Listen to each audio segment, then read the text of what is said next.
Hey there, John and Jim. Monster Gamer.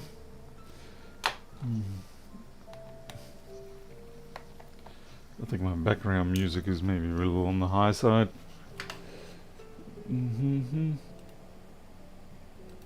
Better. Alright. Okay, I've had this machine sent to me from one of the local Apple stores. So hopefully we can have a win. It's always nice to have a win when it's actually been sent across to you on behalf of Apple. Hey, Ron Rogers, Greg, Tony. Let me know if the audio's peaking out too much. It should be about right now. I was watching like a replay of last night's video, and I noticed that my voice is not really coming across very well. I blame part of that just simply on me being lazy with projection. But I also noticed that my microphone was a fair bit away from my face before. Alright. Very clean board, 165. This is probably something like a 2017 model. And what's the no fault blown cap? So they believe there's a blown cap, or they're presuming there's a blown cap. That's Apple themselves. So we'll have a look.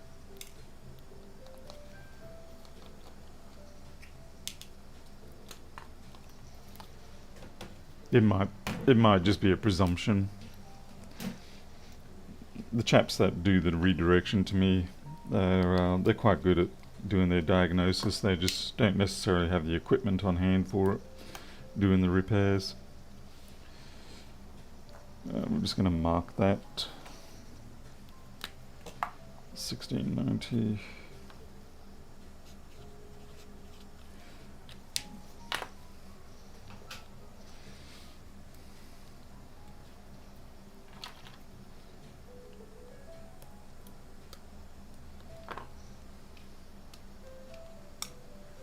Okay, Christian, well, have a good sleep. This is, so far as YouTube is concerned, this is perhaps the worst time of the day for me to be streaming because everybody other than Australia is asleep. Europe hasn't woken up, America's going to sleep. It's just a bad combination. And all I'm left with are the Australians.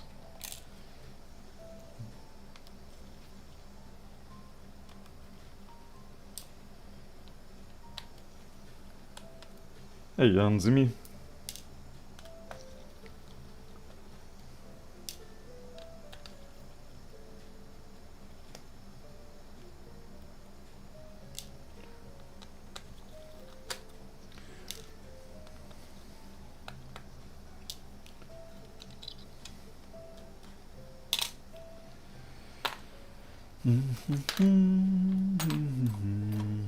I always seem to misplace my T8. There it is.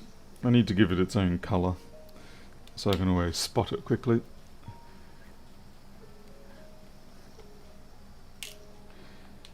Jimmy, you apologising for the fact that it's just the Australians.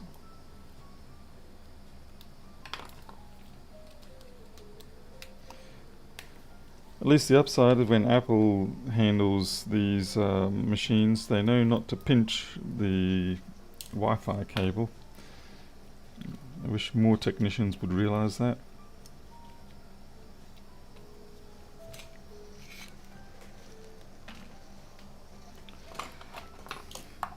Okay, so if it's got a shorted cap, we might be showing a PP bus short. We'll have a look. We certainly are indeed showing a PP bus short. Thanks, Jan. We've got 5 of them by the looks of it, and yeah, they're all pretty... Okay, I think I can see it down here. There's a bit of discoloration going on.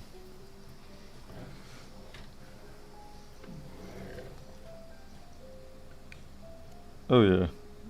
Okay, I think we can say that that one there blew its guts out sideways.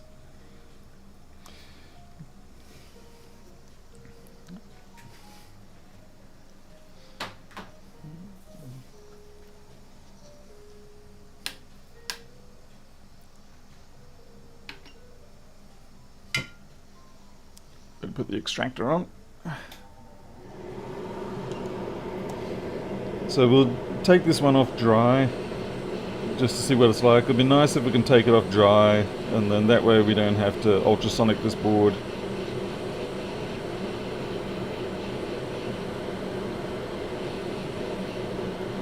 I squished the ends of the solder there as it gives you some indication of when that solder is ready to go.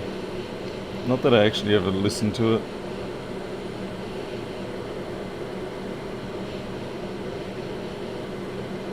There we go. Oh yeah. Completely blew the snot out of its side.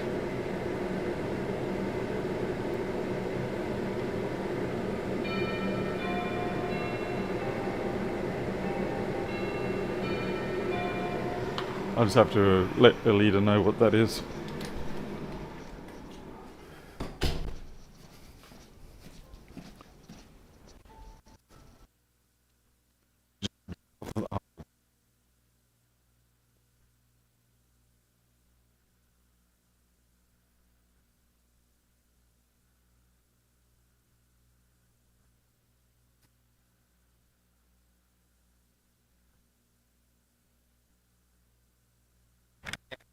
Beauty.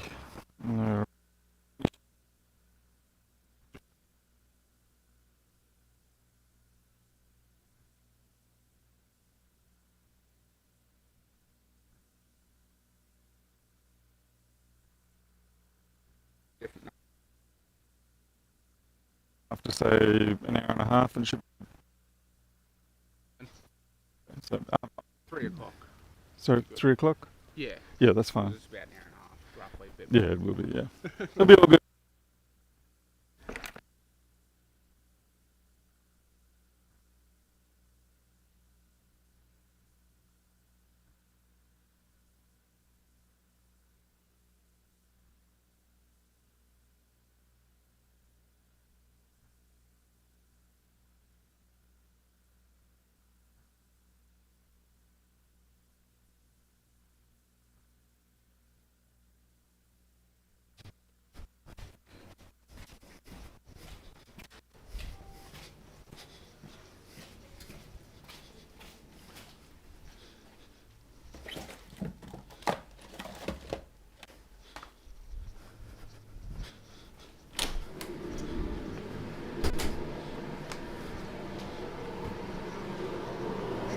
Alright, looks like I had to organise that one myself. It wasn't Alita's fault. She just wasn't aware of the fact there was an impending customer.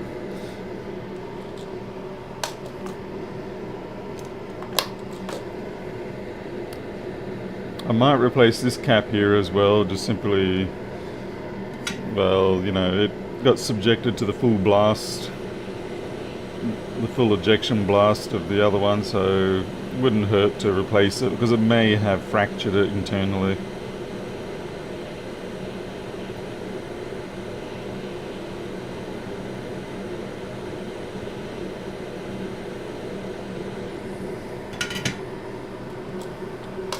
Hey Rodriguez.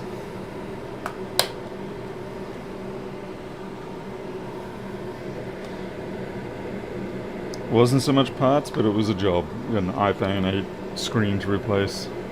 It's my sort of normal daytime stuff.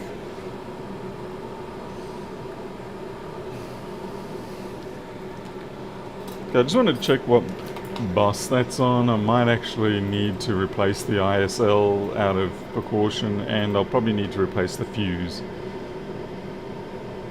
Usually when you get a short like that, it's a bit of a... It's a prudent move to replace a few of the bits. Okay, so we've got PV bus, high side.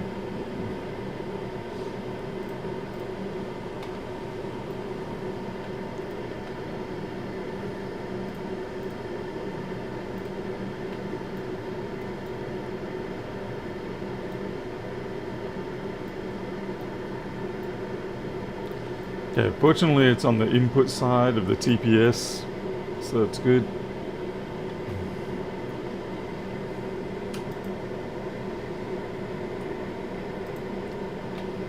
But yeah, but that comes off PP bus, so I'm gonna change the ISL and the fuse.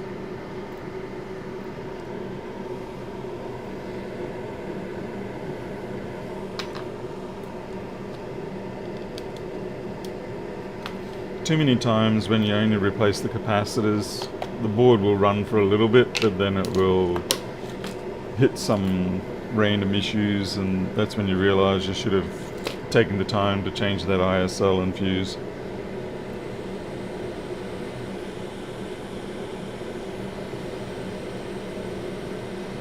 I mean, obviously it's a bit more work than just simply popping the cap off, but it saves work down the line. These fuses can be a little bit difficult to get off. They're fairly well heat sinked.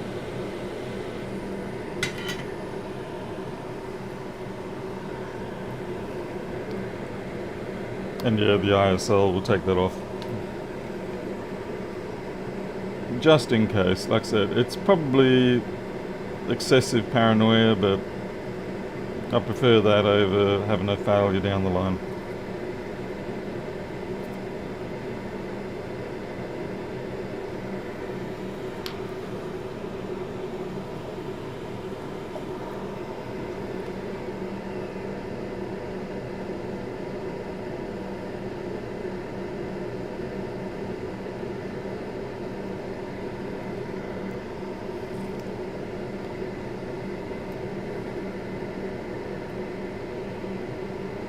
I'm just going to measure the resistance of the current sense pair.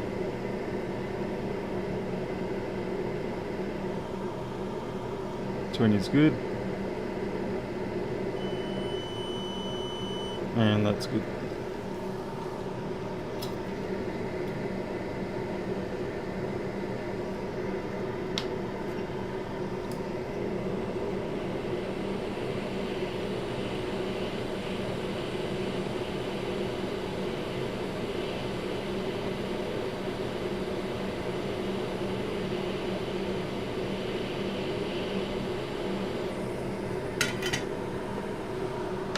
Alright, trying to get an ISL, fuse, and maybe some caps.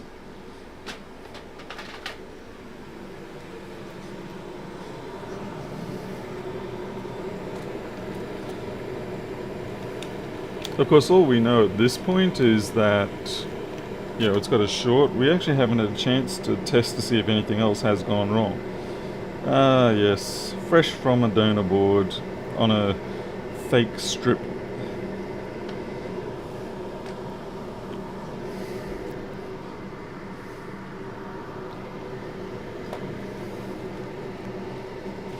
You buy these things and they're brand new, and it's like, no, it's not. It's a brand newly pulled off a board.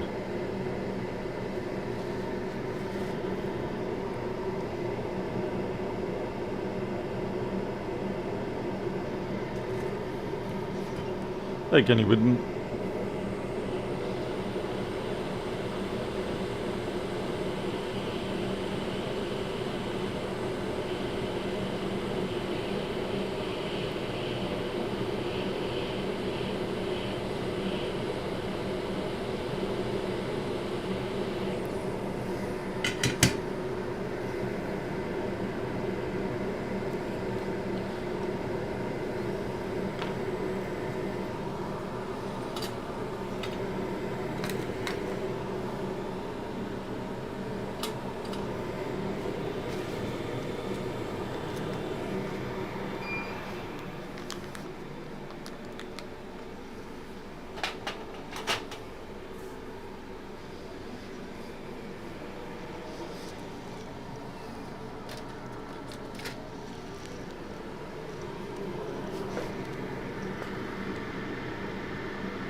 Not quite sure where I put my little run of solder. Maybe I ran out.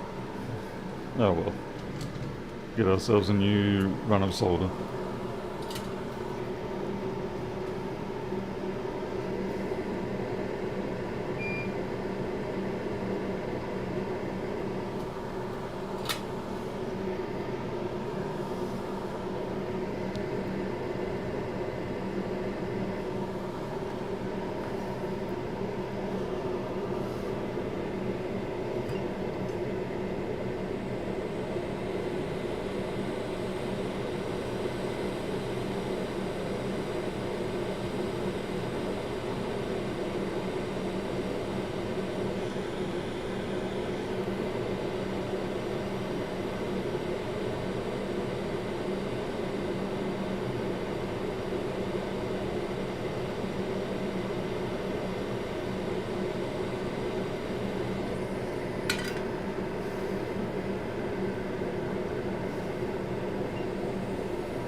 ever so slightly crooked.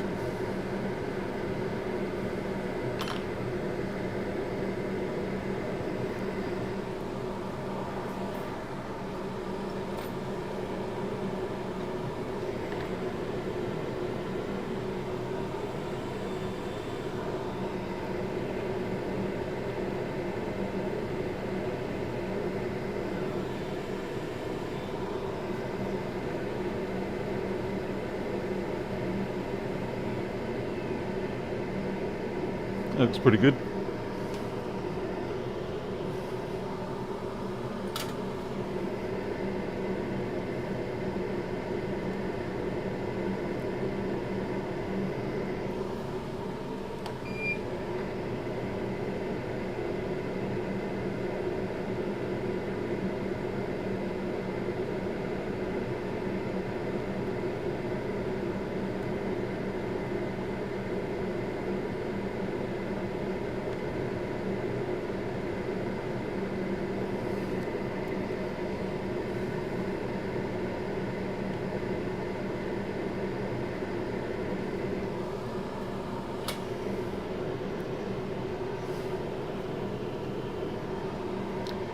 Hey Montezuma, you're out. Gotta go. What's it? Worked all day. Now you get to play your games. Well, good luck with your games.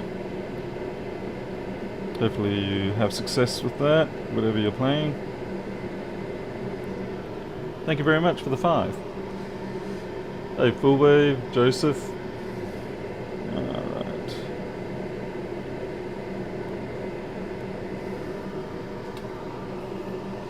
Strictly speaking, I could probably run without that cap, but I suppose I should put one back.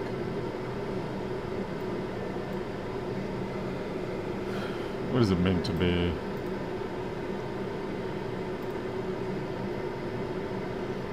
.330 microfarad. So yeah, I mean it's a fairly chunky cap, so I guess I should put it back.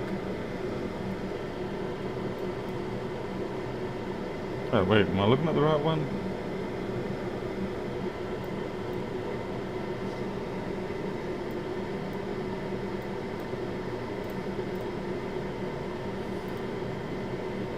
Nope, 62 microfarad, even still.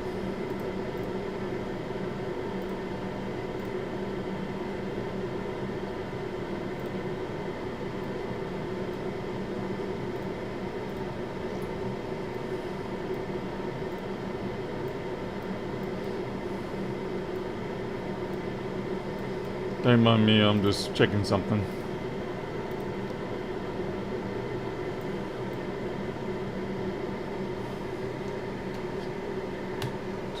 $116,402.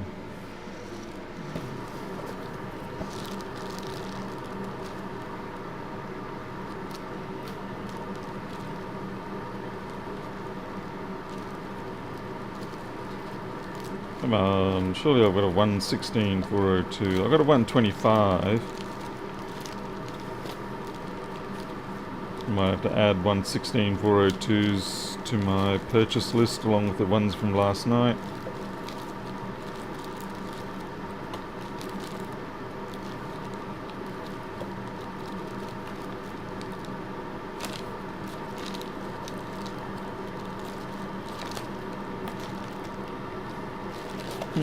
Yeah.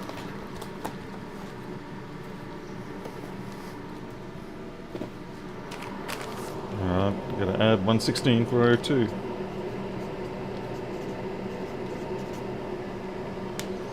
Interesting, all the caps that I've got here are all 1 microfarad ones that I need. A 1 microfarad 35,402, 116,402, and 116,201.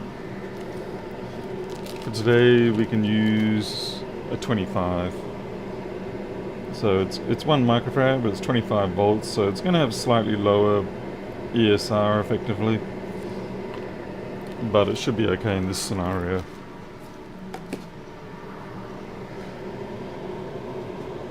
Hey there, Defcom. Designing a mold. I can make good molds. I'll just leave food out on the kitchen bench for a little bit. Get some excellent molds.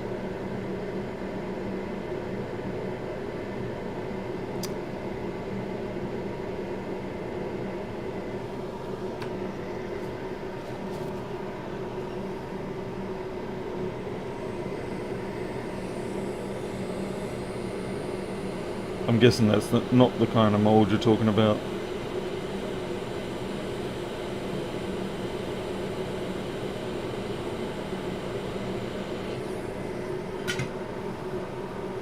Oh yeah, yours has got the letter U in it, so yeah, okay, fair enough. Different kind of mold.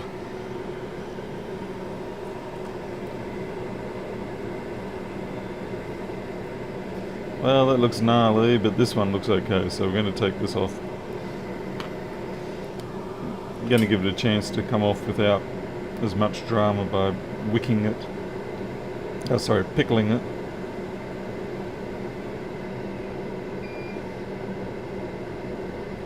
Pickle.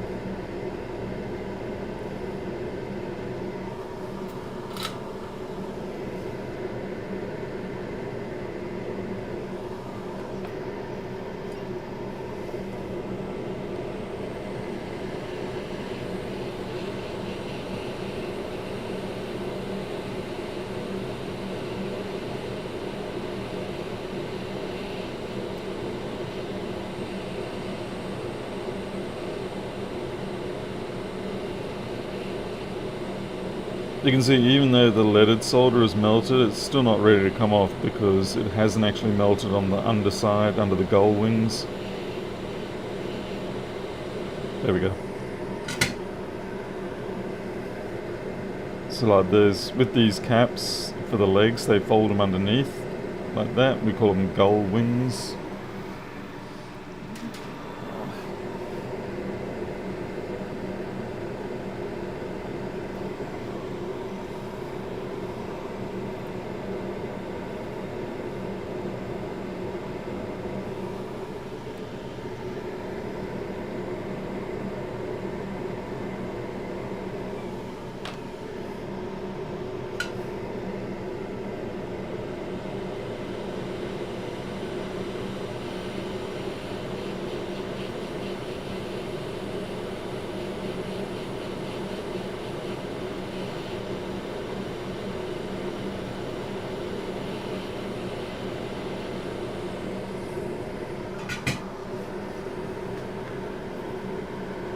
Hey there, Falcon and Eric, PP.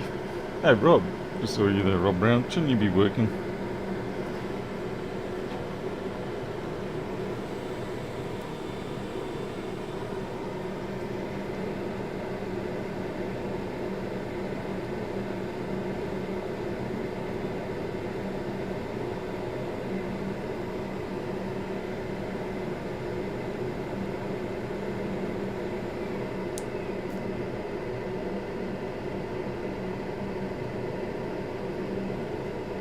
Come on.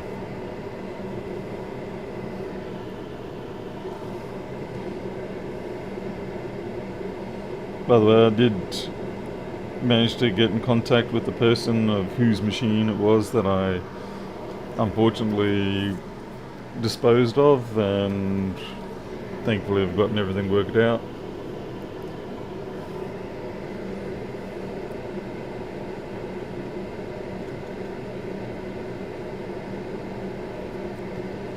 Needs to say it's not something that I ever want to see happen again.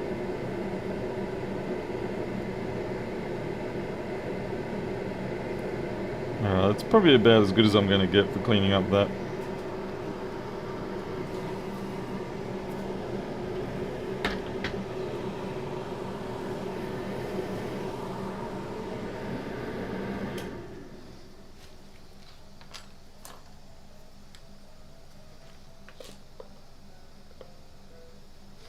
Chances are that fuse and the ISL were okay, but like I said, I prefer to just replace them because they do take a bit of a hit when it comes to a solid short like that.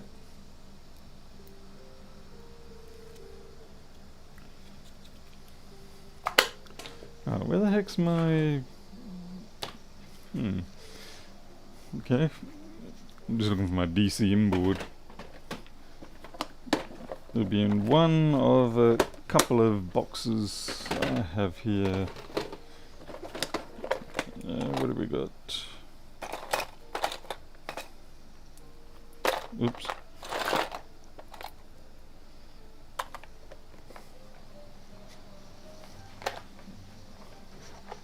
Any more mini fair babies? No, just it's the 5, thankfully. Believe me, I'm more than happy that it's only 5. I would have been also happier if it was even less. But in this instance, it's 5.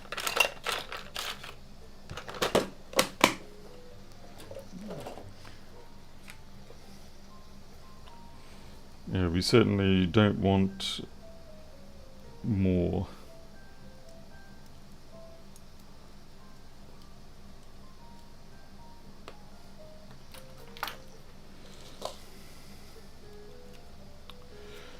Alrighty, let's see, memory. Okay, MagSafe 2 powered up. Let's see what happens. Ooh, yeah, you see we've got some additional issues going on here. Oh, do we? That was just a very dim start just then. Not sure what that was about. Let's see if we get a green light.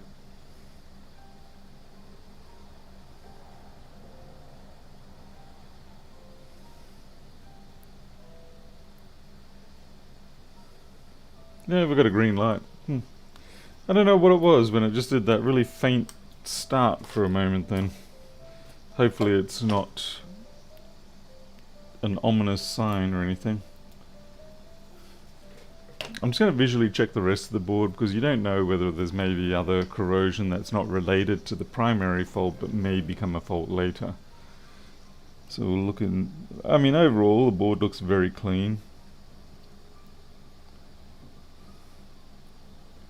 Yeah, it's been kept in pretty good condition. There's a bit of dust there. We'll have a look at.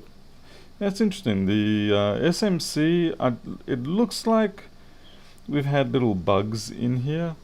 I noticed that on the foam that was near the ISL, and little bugs have been eating this edge bonding,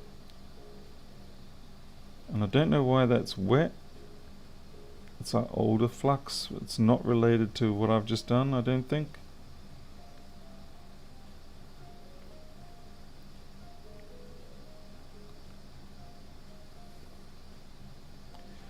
Okay, so what have we got? We've got a 1.64. Okay, so it's not actually one of the high spec boards that I'm used to seeing.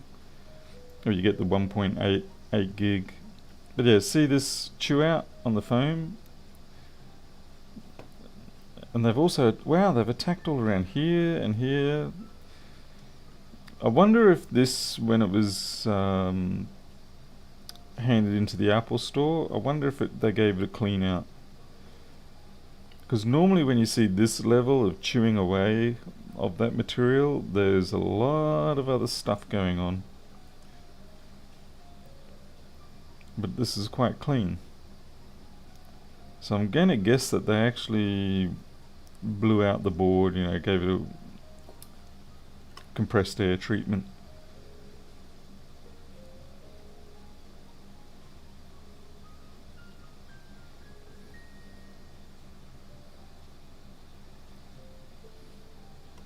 Yeah, so there's a little drag.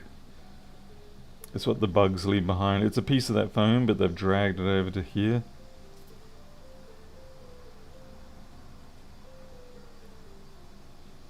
There's another one. And they're even chewing away at the CPU stuff. Yeah. Hungry little critters.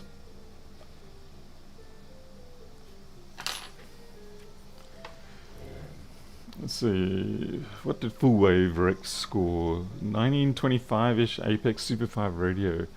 Don't know what that is. But it sounds like the sort of radio that gives me the heebie-jeebies.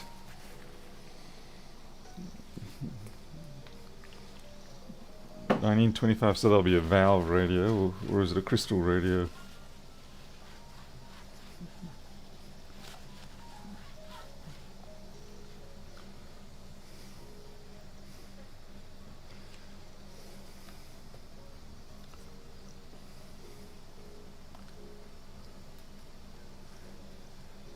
Buddha's streaming? He always streams. It's just like a constant thing with Buddha. Whenever he works, he streams. What's he fixing at the moment?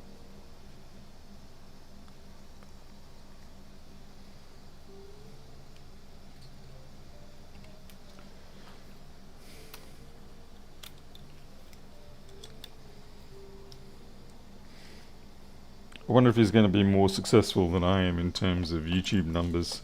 I mean, the guy streams so much. I mean, I haven't found streaming to be that. Yeah, you do get your fixed number of people, like 100, maybe 200.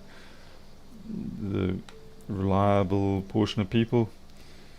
But beyond that, it can be difficult to build the numbers. Unless you rant and rave like some people. Nintendo 3DS. Okay. At least he does actually repair interesting things. Yeah, the gaming consoles and such. I think in general, people are pretty much done when it comes to MacBooks. They're like, yeah, we've seen that 1,000 times.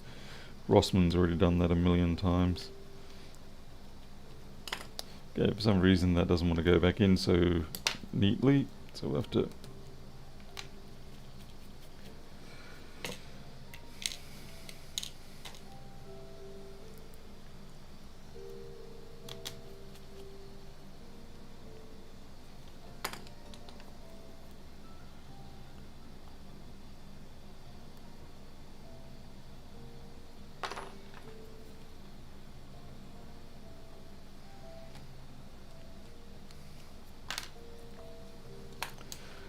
It takes a little bit of effort to get that Wi-Fi cabling to sit in properly sometimes, but like I said, you've got to do it properly. Unless you want to chew your cables out and then have to do a screen repair later. And believe me, I'd rather take the extra 30 seconds and get that cable to sit in properly than the extra hour to replace the screen.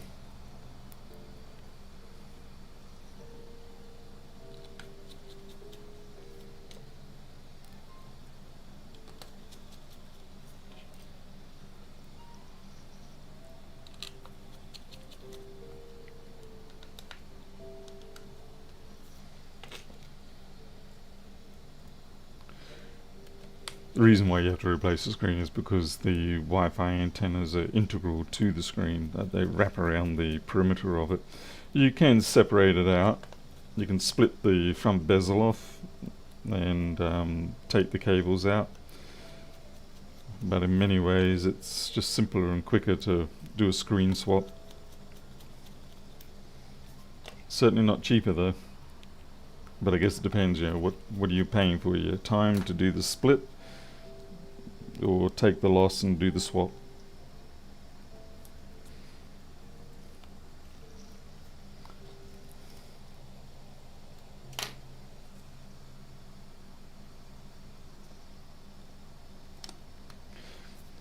I definitely don't get a lot of viewers on the stream at this time of the day. Usually I'm barely ever hitting 50 at this time of the day. At night when I normally stream, I'll get 100 or so. It's certainly different compared to the old days where I would get 300-400 people on the stream.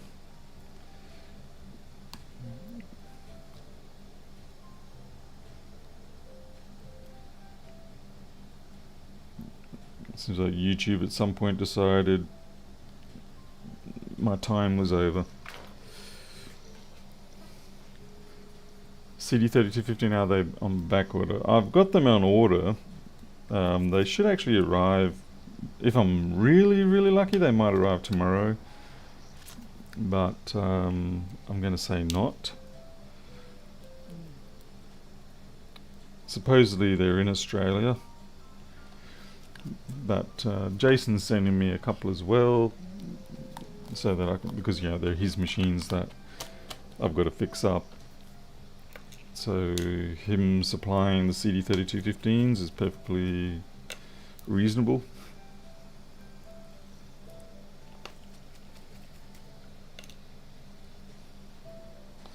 There's certainly an expensive part that you sort of burn through, and yeah, it's sort of, you kind of have to adjust your pricing. I mean, it's one thing to replace some caps, an ISL, maybe an SMC. But when you got to start replacing the whole batch of CD3215s, you know, you're going to lose a lot of profit.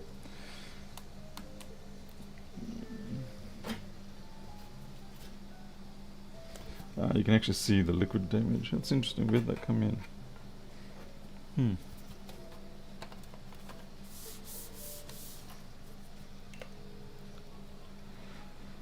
Paul Glick.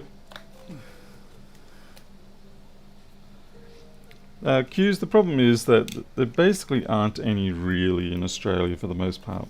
Almost everything you buy in Australia is going to get drop ship out of China. Even when they say Australian stock, they're kind of talking out of their ass. If you pull them up on it, they'll just sort of go, oh no, we normally do have stock, but we just ran out as you bought it. And it's like, you're a lying bastard. You didn't have stock in the first place, you're just being a scamming drop shipper.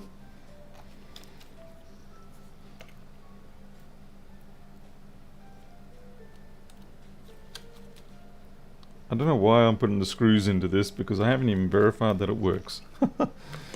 Talk about being a little bit overconfident maybe. Okay, we're going to put our tester stick in.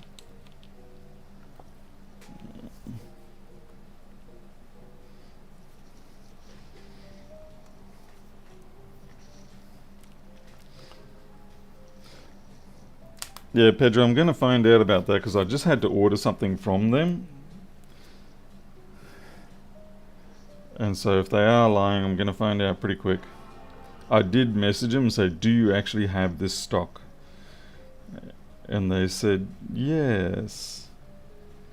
Oh, geez, I got a dim screen. At least it boots.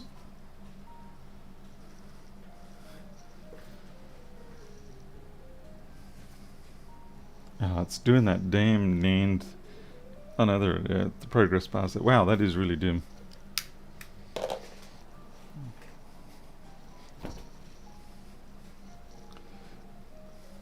Well, Pedro, apparently, I've got tracking on the package, so we'll see. Because I said to him, this is a time-sensitive job, so I need to know if you really do have it. Okay, we're good.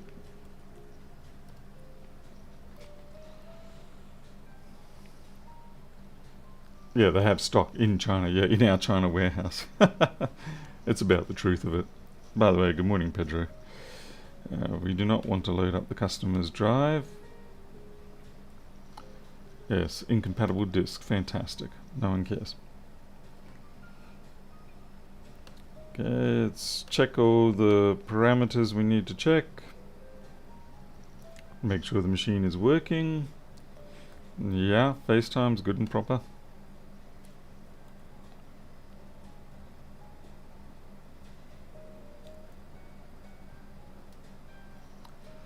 Oh, thank you, Paul Marrow. More coffee, more cat food. What's going on? It's running a little slower than I would anticipate for this machine. Let's have a look at the specs. Well, the fan's running at 1200, so it can't be that bad.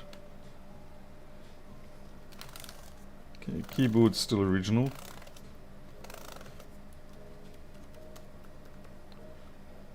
What the hell? Did I just... No, I think I... Jeez. Good thing I didn't put the password in.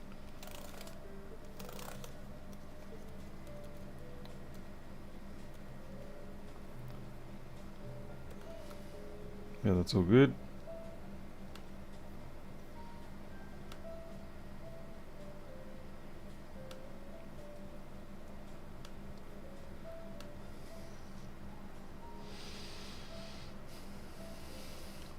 Hey there, Shad. Let's see. Microphone's not working. So we've got nothing coming up here.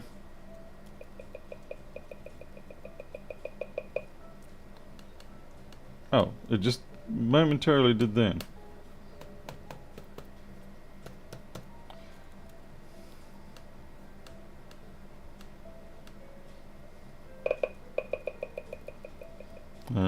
See now that's on me. I've got to sort out the microphone. Damn it! That'll be something on the DC inboard. or the microphone itself. That's annoying.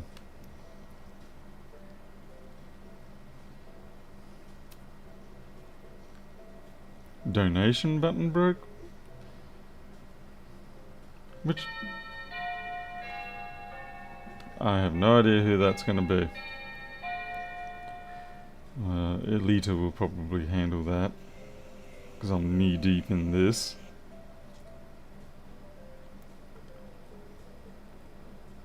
Frame rate's good. Okay, so it looks like we've got a microphone issue, which will be a DC inboard issue.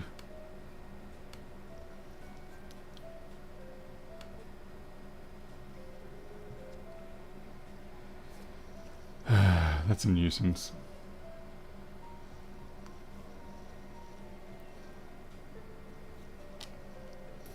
So I need to fix up the iPhone that I've got in here for the display, and then I'll come back to this.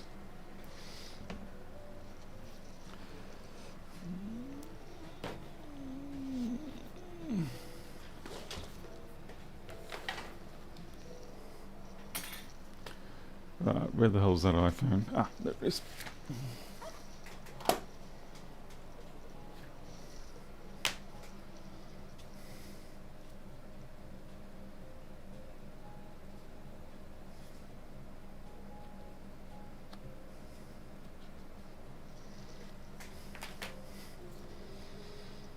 So it looks like we've got an 8 Plus.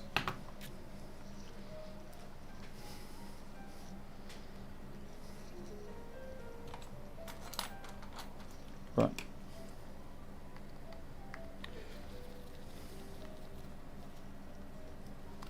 It's interesting to see the different levels of which level thresholds that people have for whether they want their screen replaced or not. Some people will wait till it's basically completely and utterly shattered, and other people, as soon as it gets even one crack in it, they're like, replace it. So I'm sort of halfway between. I'll tolerate a few cracks in my screens, but for myself, but not too many. The moment it even risks giving me glitches on the touch, hey sweetie, what do we got? Jason Logan, I think it was. Oh, Jason Logan. Yeah. Yeah. The dude that he said you know all about it. Okay, just put it there. He said. Oh something- yeah. He said he doesn't want you to spend forever on it. Just a quick. That's what he always says. Yeah. He also said something about a screw or something, but he's got it. Okay, that's all right. Yeah, it's yeah, we were talking about it yesterday. Okay. Thank you, my love. Someone's just dropped a Microsoft Surface Pro 5 onto my lap. Yeah. Not sure how that's going to end up, but anyway, we'll see. Ach, niemand. Bakker. The battery terminal... There we go. You got to be careful with the 8s. They do have a bit of a tendency when you're taking the battery connector off. There's a couple of MOSFETs there, and it can be very easy to inadvertently knock them off. And if you do that, your battery charging will pretty much stop.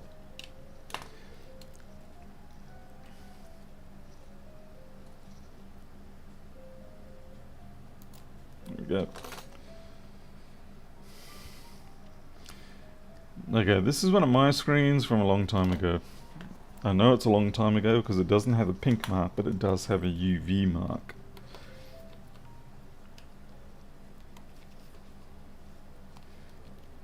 And I've been using the pink marker for quite a time now.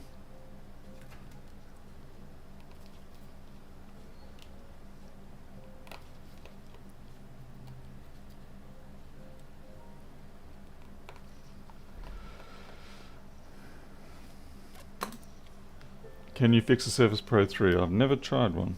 I generally don't touch them, but this one apparently, I'm trying to remember what the problem is. Anyway, it's not charging or not detecting the new battery, and when you go back to the old battery is collapsed and died. but it was working prior with the old battery. So, you know, it's one of these scenarios where you've done some work, it didn't quite work out, so you reverted back only to find that it really doesn't work now. And that's like, whoops. One of those annoying situations where often there's a trap in the machine. So it's not actually your fault that it went dud, just like that microphone, but you're the one that has to handle it. Although no, the microphone situation is not the same.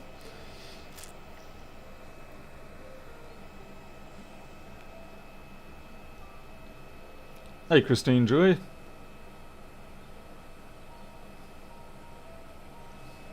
Kodak, a bit of both.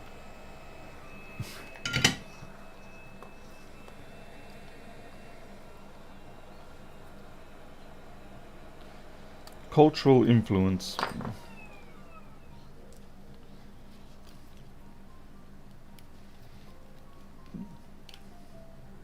Oh, missing screw. This one's been for a bit of a ride. That one's very loose. So yeah, it's sort of done a tumble. I'll have to check the chassis, see if there's the missing screw somewhere, or whether it was duly ejected.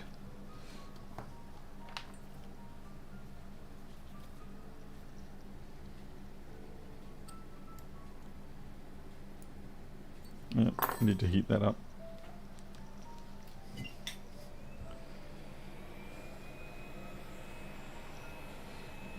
It has to do with the charging circuitry. Once you add the new battery to the Surface Pro, it's already weak. Where it blows the circuitry, usually a diode. Okay, I'll have to look at that. Nice to see someone who actually knows about them. I've got a board view for this particular Surface Pro 5, but I don't have a schematic for it.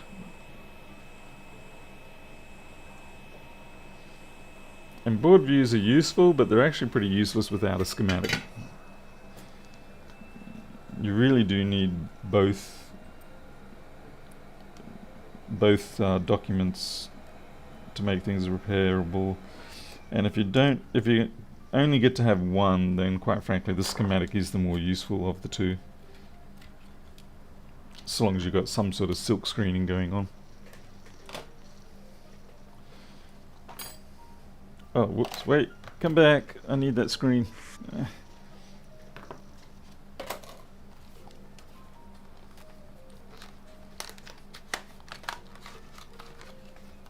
Oh yeah, Gary with the SSD, there's no, I had to send back to Amazon USA. Oh yeah, I guess that's one of the big dangers of doing grey imports, as we call them here, is the whole warranty thing, which is kind of ridiculous in many ways in this modern age. But they're going to stick by that sort of behavior. Let's see, 8 plus. Interesting. I've got no True Tone data. That sucks. I can only guess it was lost at some point.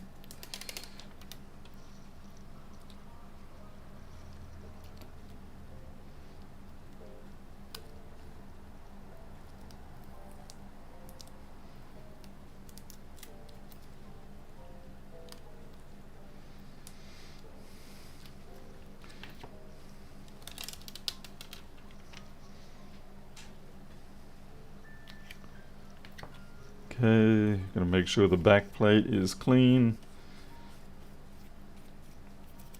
It can be very easy for you to put the back plate back on and you've picked up a teeny tiny bit of grit and you don't realize until you put it down, and then it's like, hi, I'm Mr. Grit. I'm here to put a little white dot on your screen.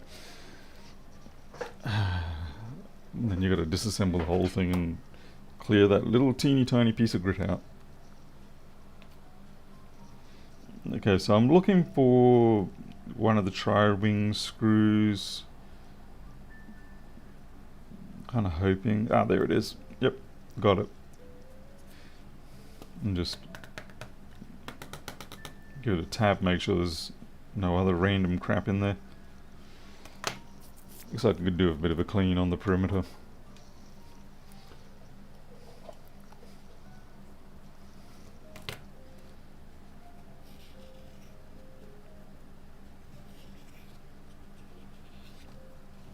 Oh yeah.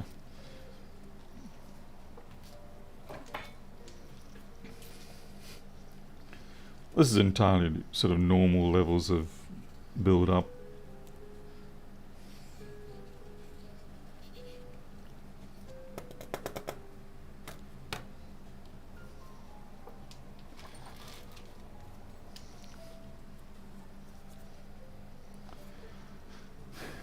Yeah, Greg, I had someone ship me the wrong size air filter, and I finally got them to permit me to ship it back, and at that point I found out that it was going to cost me $18 to ship it. And I was like, God damn it. Yeah, that's a fair portion of the air filter cost. It's just very frustrating. Especially considering it was their fault.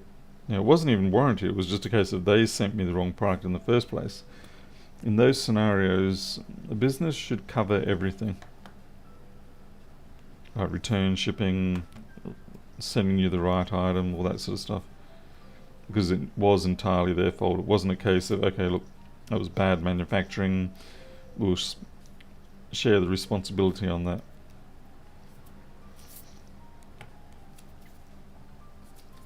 Okay.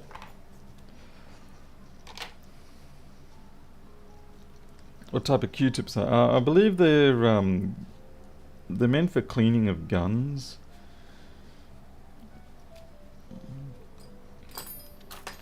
Unfortunately, the person who sent them to me no longer participates in this channel, so I can't even refer you to them, or I can't even get them to declare or tell you where they get them from. I mean, I know where they get them from. They get them, from China. But what they're actually called, all I recall is that they are meant for cleaning guns.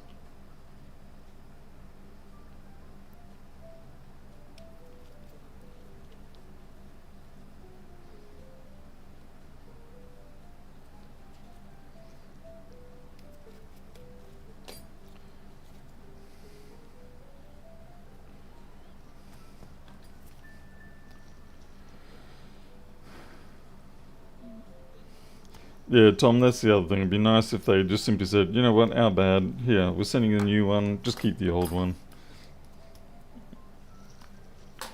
Like Amazon does that, or used to do that with a lot of their products. I know that we had, many years ago, when we were still buying printed books.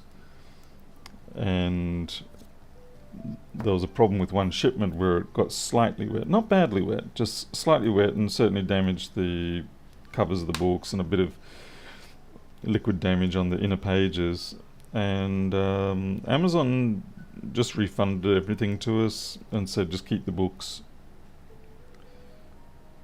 Yeah, that's the sort of good customer service you sort of look for. It's pretty hard to find these days, and I think part of the problem is some people certainly abused that kind of policy for their own financial gains. It's usually the way it goes.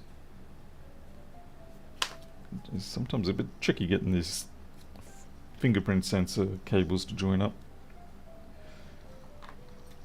Like, I mean, if you knew that Amazon's policy was if there's any damage, they're going to just give you the refund and then tell you to keep the goods, then you know that someone's going to go, oh, excellent, and they will explicitly get the goods, show a little bit of damage on them, get them for free, even though they created that damage intentionally for the sake of exploiting that good customer service policy.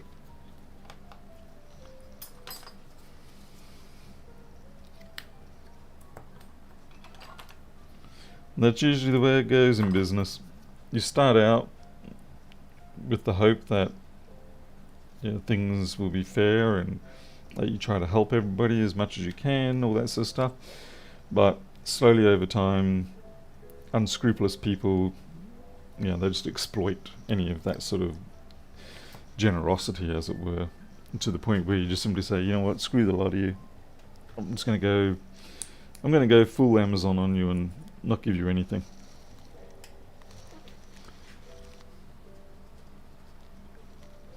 Yeah, I can understand they don't care about restocking either, because that's actually a liability. Because they don't know what you've done to those products. They don't know how you may have doctored them or anything, adulterated them, I should rather say. So yeah, from a liability perspective, the smart thing for them to do is never restock those goods.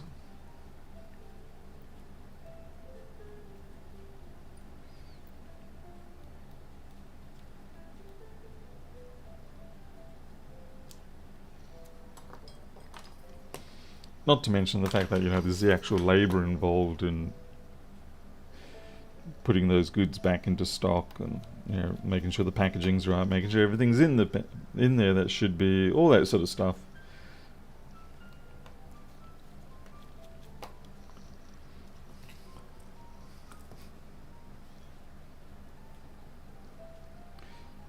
I mean, at least they found a way to actually do something with the stock rather than just simply sending it to the meat grinder.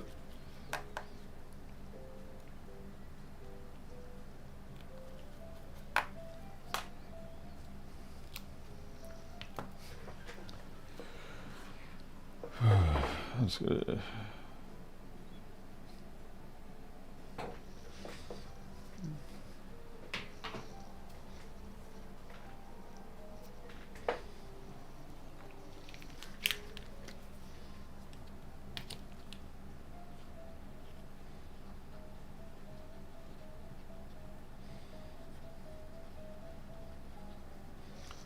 What's the date? 9th.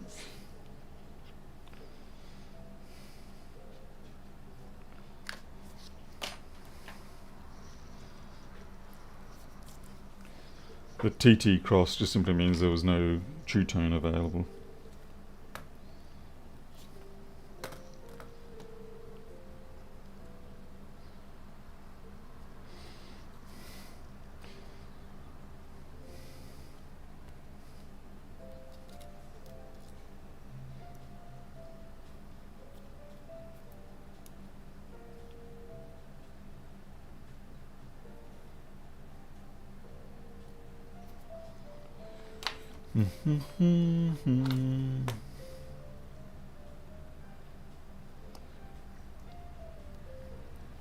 I know there'll be some professional phone repair people who do this all day, every day, in their little mall kiosk or whatever, and they'll be thinking to themselves, why are you taking so long?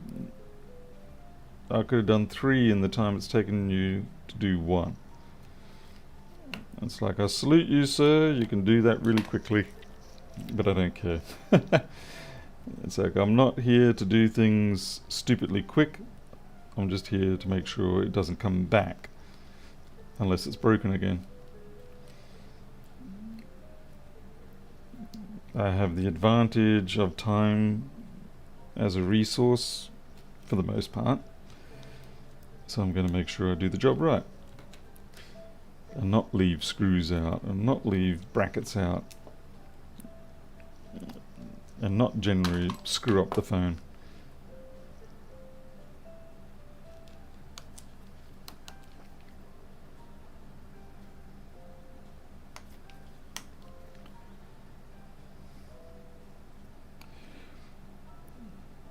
Obviously it doesn't apply to all, but a good number of phones that turn up here that have been through a mall kiosk, they look like they've been Hulk smashed. So, was it so hard to take 5 extra minutes to just make it fit together properly? Not smash all the cables?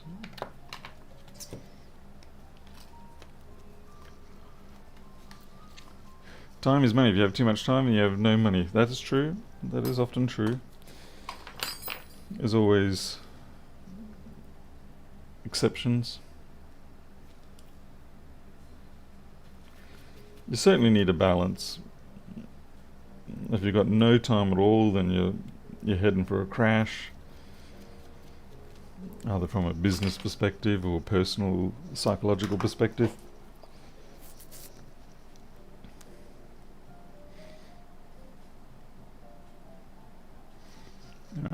Phone's coming up. Ping you on the Discord. The markers are... Let's see, just hang on there. Let's see, the markers are they're just retail. You can get them from most office stores. Posca. Yeah, they're made by Mitsubishi. Posca.com, Posca.com.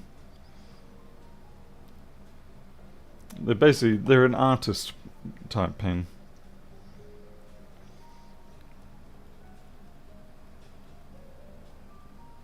Cancel.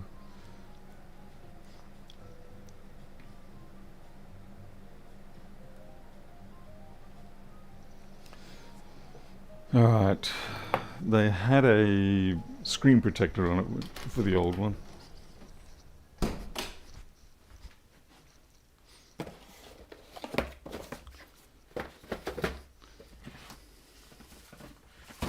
Oops.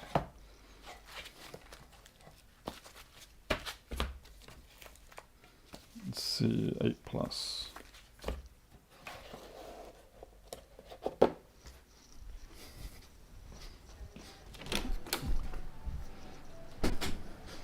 Alright, so I'll give them a screen protector. I don't put the screen protectors on. I let them put the screen protector on. Because if you put the screen protector on and if there's one little itty bitty speck of dust in there, then you know it's something for them to complain about. Well, not complain, but you know, it's something for them to go, oh, you know, you got that dust in there. You let them do it and say, look, I'm giving you a free protector. And then it's not going to be on your head. Was someone trying to ping me in Discord or what?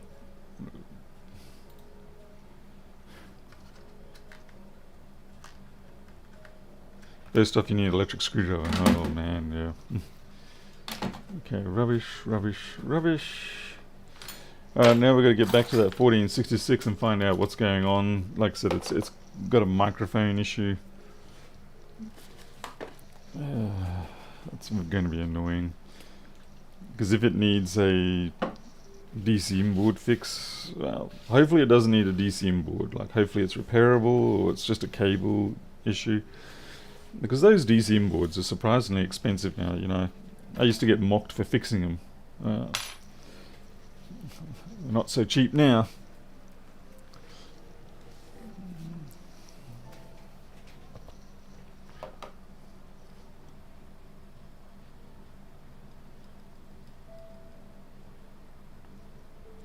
Wait, what? Shad, are you getting me to ping you or what? I don't know, I'm confused. What am I pinging you for? And I don't even know, I can't even remember your Discord handle. So you're gonna have to ping me if that's what you want. I'm confused.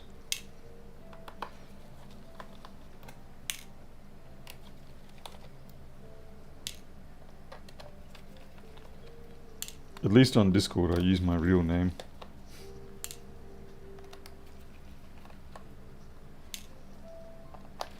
I knew I shouldn't have screwed the case back together. I angered the gods. I have DMs blocked? Seriously? I'm very confused. Wasn't aware that I had DMs blocked. I mean, I believe you, but I just wasn't aware that I had it. Because other people have been DMing me. Is that because I've got the do not disturb on? Try now. Try now. I've got the do not disturb turned off.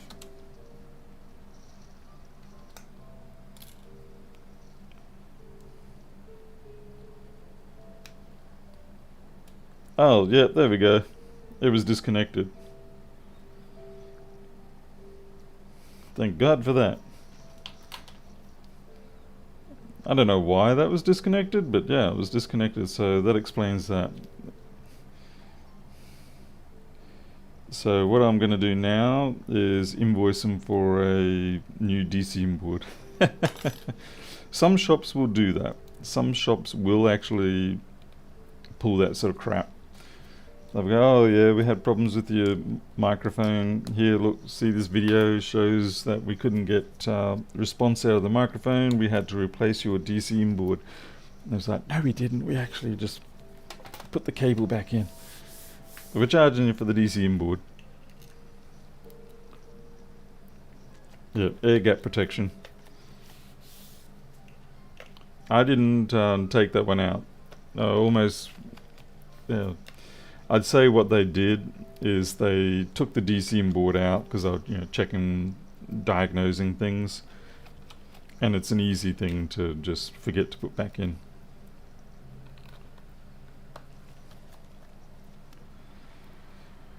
Yeah, they're definitely not cheap. I think they're about $85 now Australian. Yeah, before it used to be $25 maybe. The other thing, of course, that's stupidly expensive. A1708 USB-C ports. Supply and demand. Message cannot. Shard, if you go on to, let me see.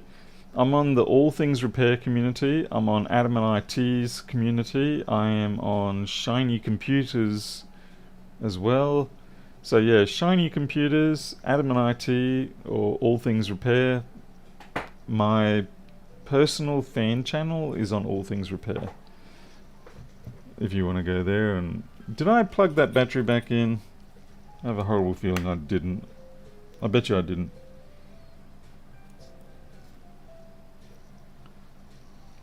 99% sure I did not plug that battery back in. Oh, I did. Thank God for that.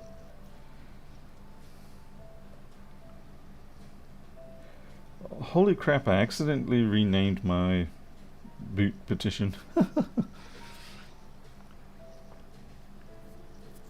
Discord is weird, I concur. Yeah. Here, Shard, let me get you an invite to my channel. Invite people. Copy. There you go.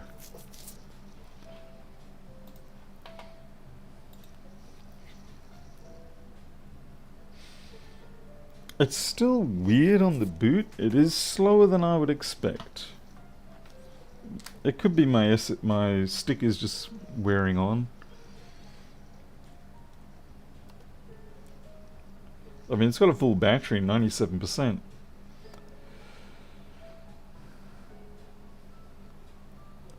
Let's see, Kodak. I don't know why I call you Kodak. I'm sorry, KDO, CAC, or whatever. Had a mobile auto service. Shop asked me to diagnose a car for them. Found a disconnected vacuum hose. Found out later they charged them for a valve job. What the hell? That is a big change. I mean, vacuum hoses is something that's really easy to leave off as well when you're in a rush. Yeah, there we go. Yep. Microphone working. Good.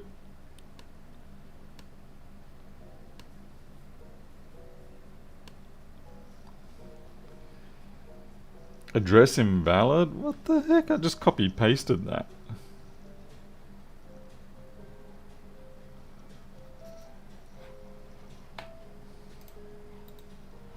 I don't know how that's invalid. So create an invite. Copy. Copied. Paste. It's exactly the same.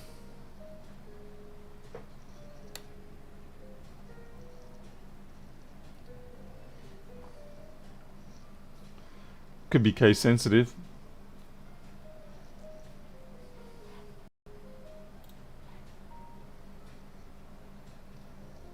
Okay, that's good. Now I'm just going to test that there. System boots.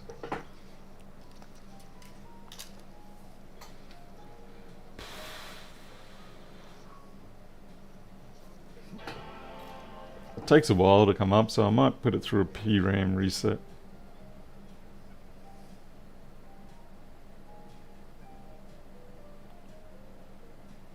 Thanks, Craig Jetta.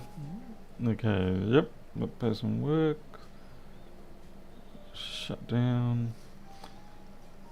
Yeah, I'm just going to give it a PRAM reset because it took a little while to actually get that boot up.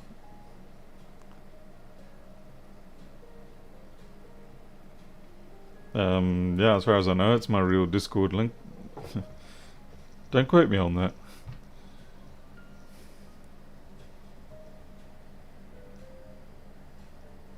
Okay. Oh, now it came up quick. Ah, brilliant. Just freaking brilliant. Oh well. We've started it now, so we've got to finish it. There we go.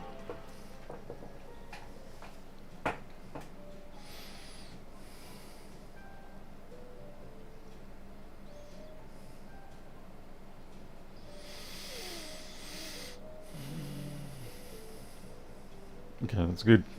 All done. Fixed and done.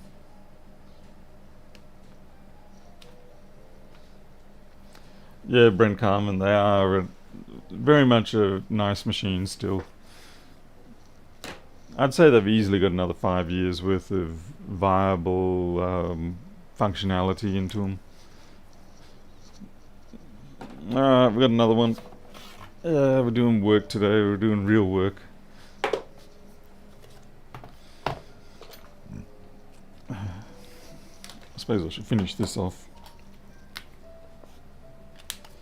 Mark it green so that we know that it was a win. Fold it in half so it doesn't stick to the side of the baggie. Get our little dime bag that we stole off the local dealer after we pummeled his head in with a baseball bat.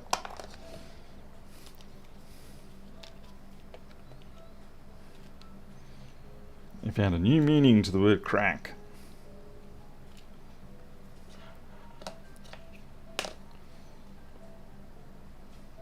I told him Heisenberg would be after him soon. He was very scared.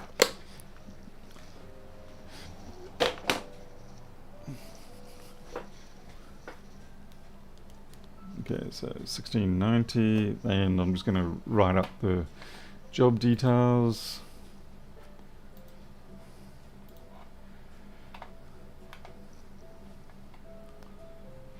Hey there, Blue Streak.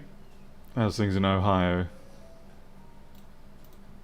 Oh, okay, I got Shadow 6's thing, yep, okay.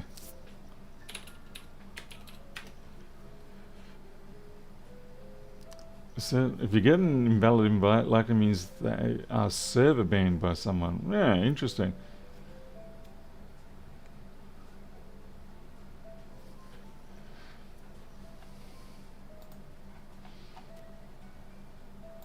What's this? Someone's announced something. Oh, what's Lewis doing? Lewis is doing his drama videos again. 1690.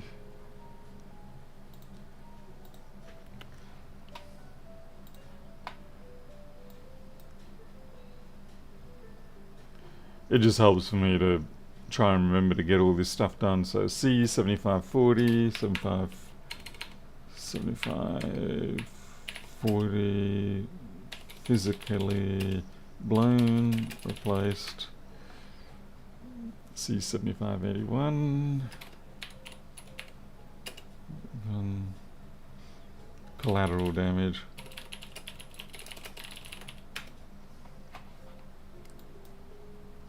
F7140 replaced, and U7100. Microphone, cable reconnected. And we are done for that job.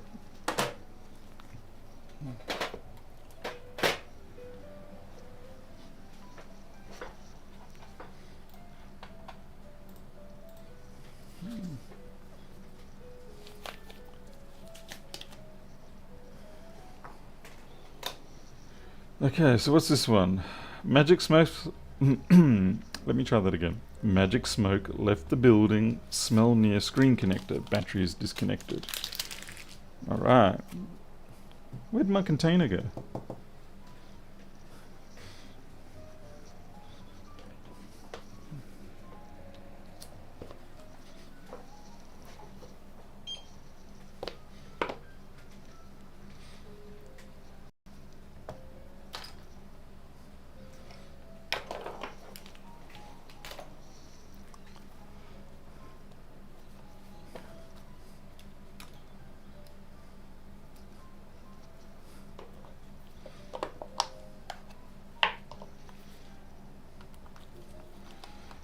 So around the screen connector, that's interesting. Could be a couple of things. It could, yeah, anyway, it could be the backlight driver when all crispy fried.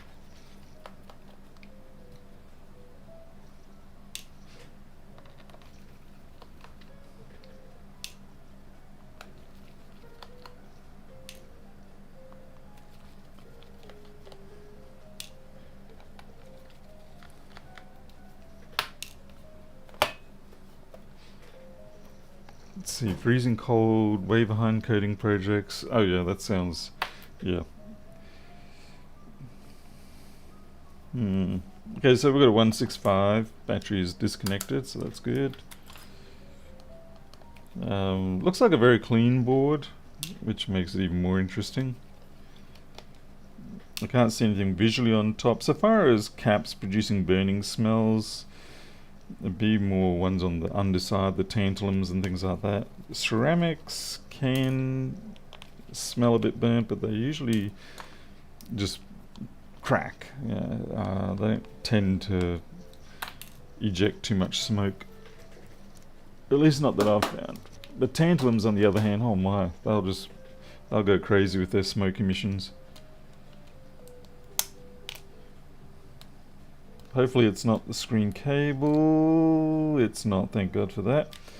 Very annoying when the screen cable gets burnt, or the connector's fine, I can replace that, but when the cable side gets burnt, yeah, it means you've got to split the screen, and yeah, it's a pain.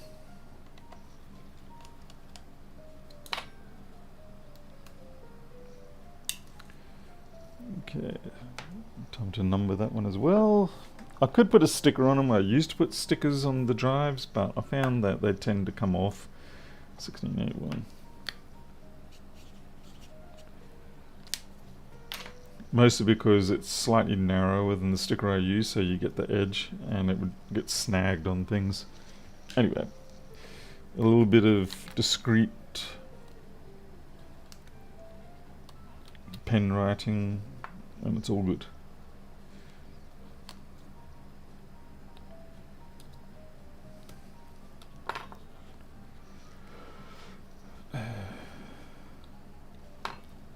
If you think Discord's confusing, you should try the Matrix. I basically gave up on Matrix, I'm sorry.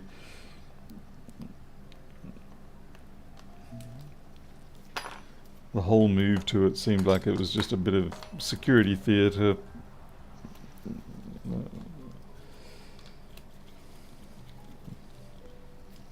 I mean, as it was already a schlep for me to move from IRC to Discord. And at some point you sort of go, you know what, I've on enough different chat platforms, I'm done. I'm sticking with this one.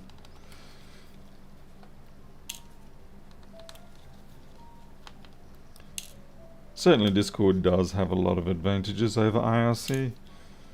Though I do like IRC simply because, well, you know, I've been with it since the early 90s.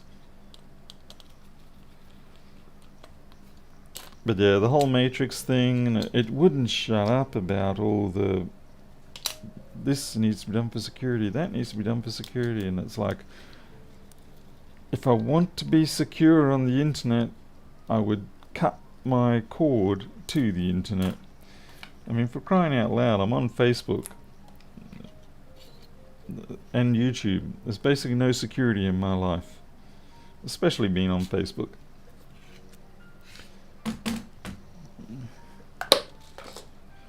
Okay, burnt smell. Let's have a look.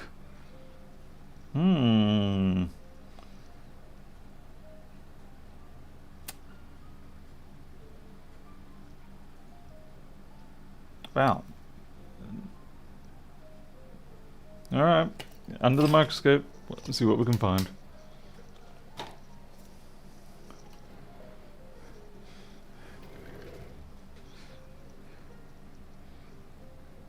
I mean, I think it's great that, you know, people are taking security seriously, and they're, you know, making software for if you do need to have more secure communications and things. But I think that's if you have a dedicated reason or purpose for it. For the general communications that was going on for right to repair, or people gathering to talk about repairs, I think it was a unnecessary overkill in retrospect. And I know Lewis did say to me, if Paul Daniels says that we shouldn't do this, I'm going to not do it. And I'm like, look, you know, it's not my call.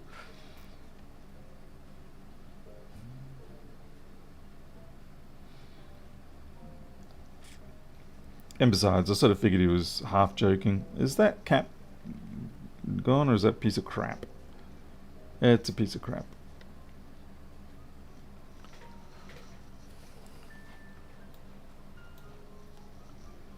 Alright, so we've got a burning smell, and we can't really see anything.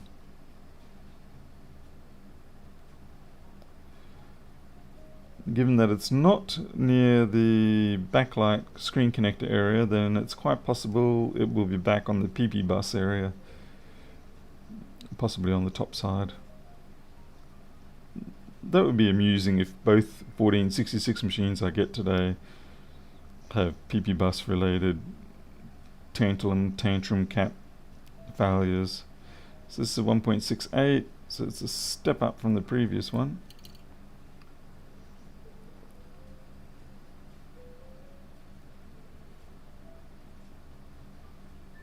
It'd be even more hilarious if it was the same cat. Oh, close. There it is there. Not far off. Okay, that's the dead one. That's the one we replaced before. Not bad. Pretty close going.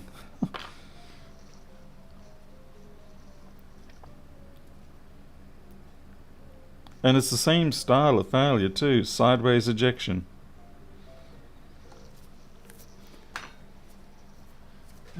My damn microscope camera is ticking me off again. Yeah, it's doing the whole revert back to dim. So I'm just going to bring it back up.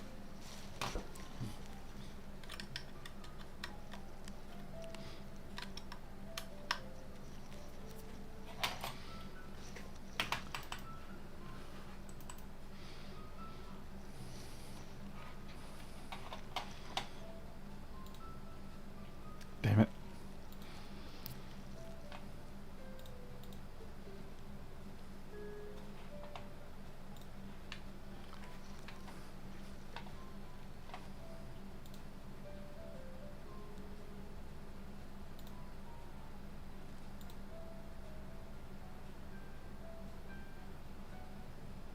Sorry, I'm just trying to remember how it is that I can view the output of my OBS directly rather than... Yeah, anyway.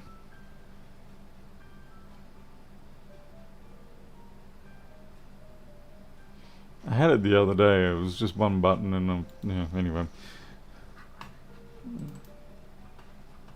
Let's go with set. Yeah, so like I've got the HDR set to 4, but it's wrong. Because if I go back to 4 now, you can see that it's brighter than what it was before. So for some reason, the microscope camera does not retain its setting through power cycles, and that's very annoying.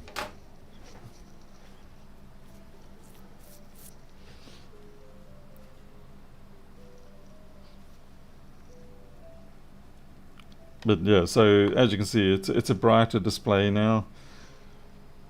Some would say it's overblown, but at least now I can actually back off from the full 100% brightness on my ring light. Okay, so we're going to take that one off. Let's see.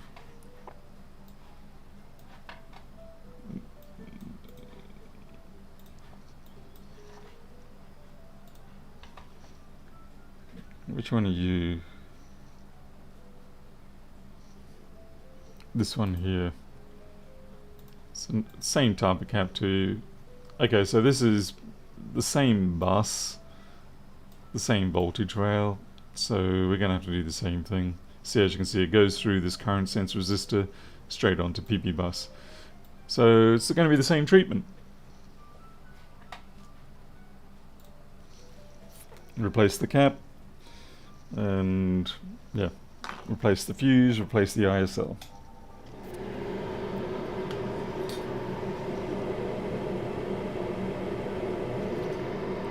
That's yeah, that's certainly a different thing to have the same type of failure on the same day with the two machines that I got for the day.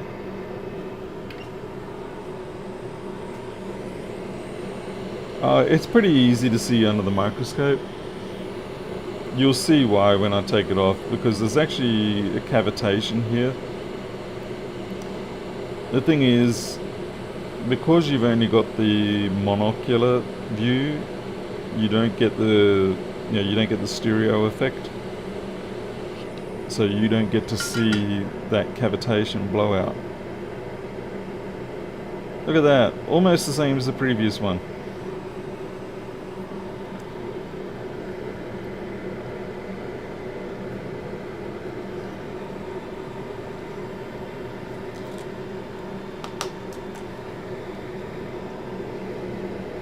So yeah, that's why they stink.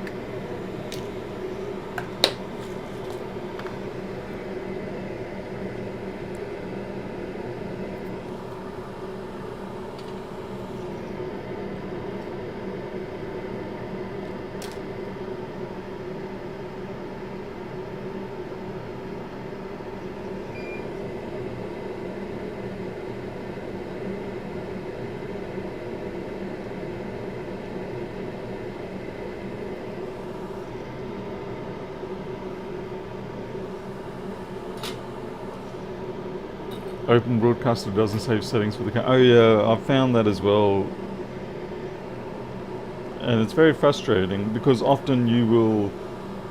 Well, it will sometimes save the settings, but again, it won't apply them until you actually go into the settings for the camera, and all of a sudden Open Broadcaster's like, oh yeah, sorry, forgot about that, and then applies the settings. I don't know what the dealio is. Is someone being lazy from a coding perspective, or is there some other issue that I'm not aware of?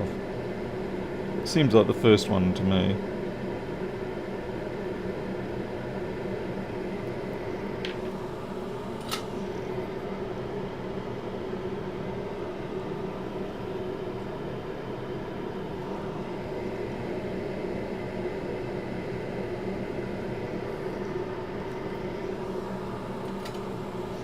Again, we will be trying here to avoid the need for ultrasonic cleaning.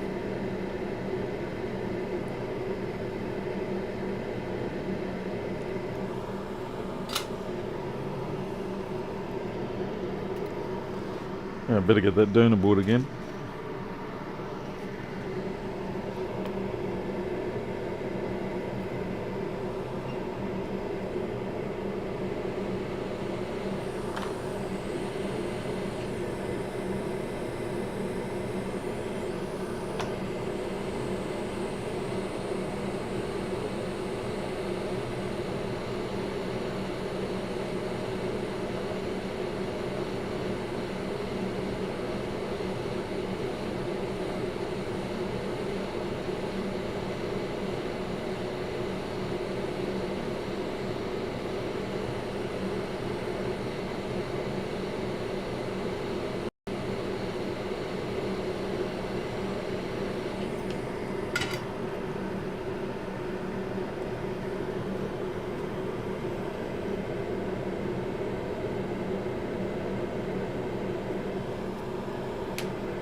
put down the tiniest amount of flux. This is going to be Jason Vilma levels.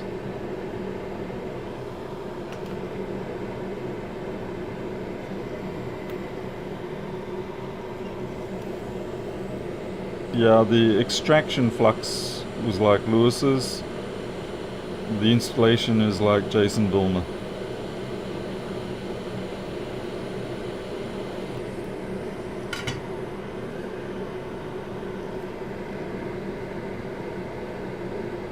Alright, so now we've got to take the fuse and the ISL.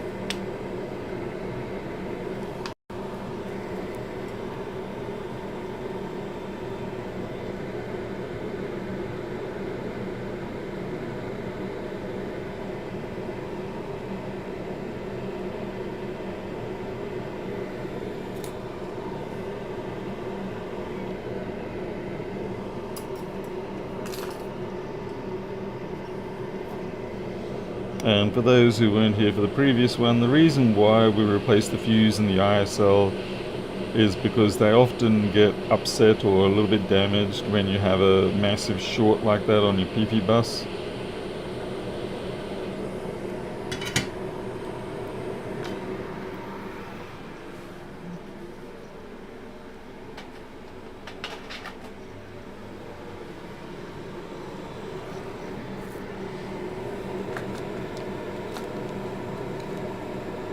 I'm not exactly sure what year this one is, but it could be 2017.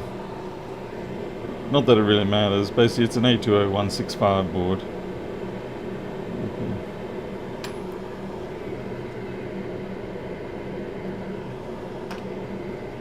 Alright, small amount of flux. Check the orientation.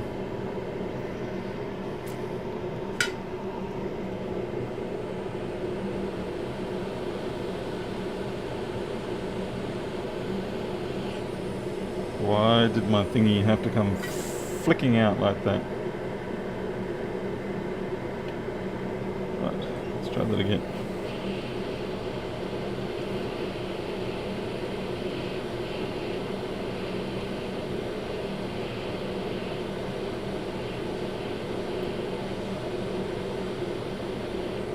Now some people may wonder, why the hell am I putting the ISL? Why didn't I change the solder?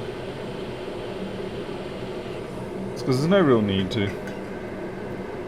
It was a clean pull from the original. There's no corrosion around. We put a little bit of flux on. We just dropped the replacement cap in. Yes, it is lead-free solder, but you know, this whole board is designed around lead-free solder, so it's all good. Will it support the latest OS X? I haven't tried Ventura on them yet. But certainly I know it does support everything up to Ventura at the very least.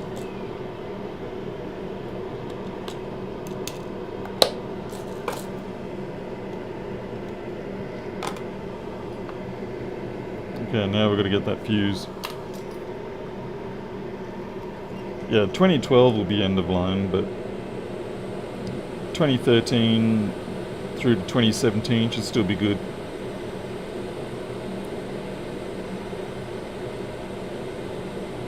Sorry, end of life, not end of line. I don't know why I always seem to think of end of line rather than end of life. So you reach the end of the line, buddy.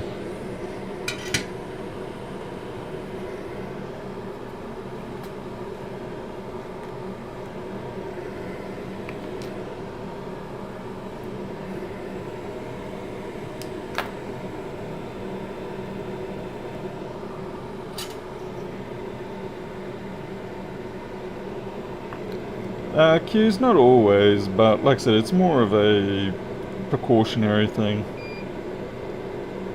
You know, it's a simple enough replacement job.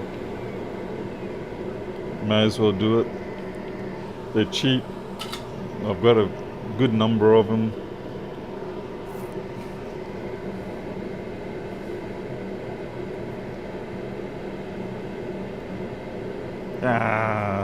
Looks like I picked up a little bit too much flux there. You have to fix that up by spreading it even further out.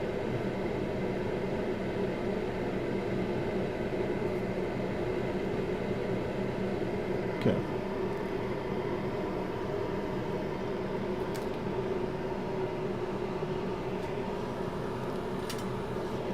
They're still fairly economical to repair these, Scott. They're good machines. They're dependable for the most part. Definitely worth repairing these ones still. Certainly not 2012s anymore, I don't think. The 2012s are basically, they've had their day. They are also somewhat less reliable. Basically, 3437s as well. They're a good board, but they are getting a bit old. But the 165s, yeah, if you can get the ones that haven't decided to have a PCH blowout, they're good.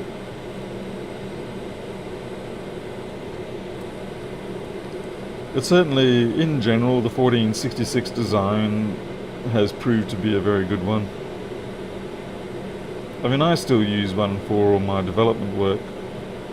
Okay, when I say development work, what I mean is I still use one to compile my software on for Macbooks. Oh, good job, Paul.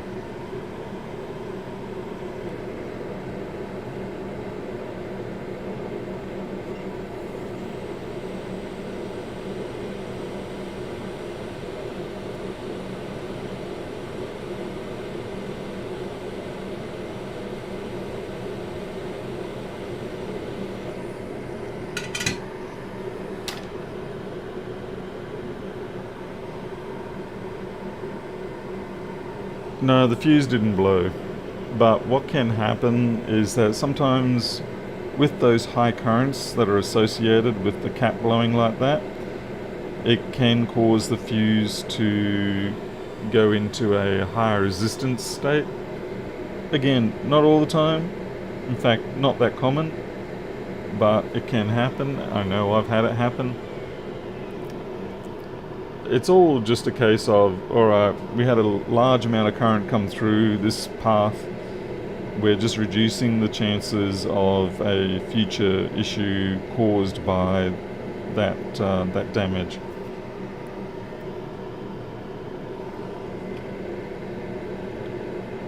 So the parts are cheap, they're easy to replace. Simpler to do it now rather than deal with a complicated problem later.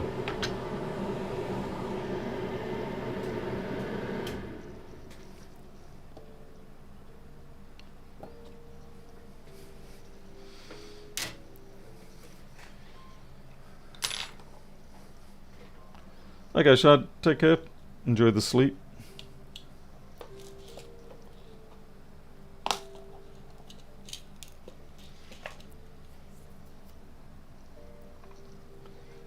Believe me, I'm only doing the replacements in order to prevent possible future work that I won't get paid for. Future work that I would get paid for, well, that's a different story. But you know that because now I have handled this machine, there's going to be a certain degree of warranty expectation, and that tends to bleed out beyond your actual technically correct responsibility. 2012 MacBooks are best. Oh, no. I don't like the 2012s that much.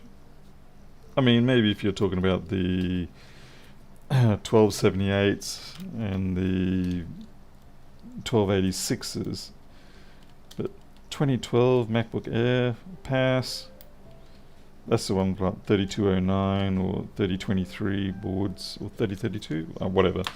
Point is, I don't care for the MacBook Air in the 2012 or earlier. But 2013, 1466 onwards, fantastic.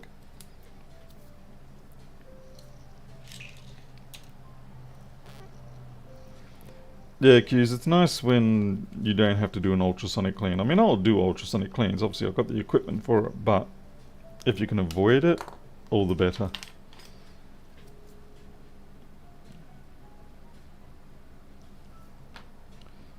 Oh, actually, I just realised I've got to put the screw in there.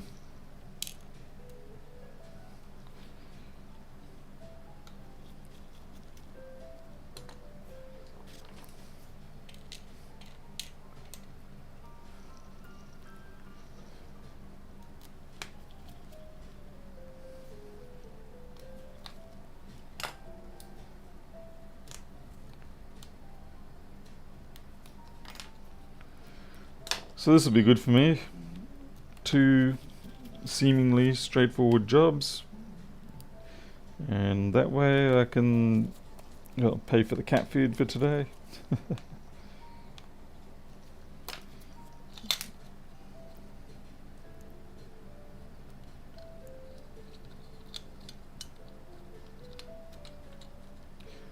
I will say though that 1466 jobs are being done now cheaper. Like I charge a certain amount for USB-C type machines versus 1466s. 1466s get perhaps one of the cheapest repair rates that I have available. Primarily because they are, I've got a stock of replacement boards. So if I feel like, okay, you know what, this has got a dead PCH or whatever, then I can deal with that. But if they're repairable, then they're fairly trivial to repair now. Agreeably, that's only because of the experience, but at the same time, you also have to realize that 1466s are selling for $300 now, so it's a little hard at times to convince people to pay more than the replacement costs. I think the old concept of 1/3 the value of whatever you can buy the machine for runs around about true, though it does bottom out at some point. So at this point my repair cost is more than the 1/3 cost of a replacement. Mind you, a lot of the time those $300 machines, they are kind of on the beaten up side anyway, but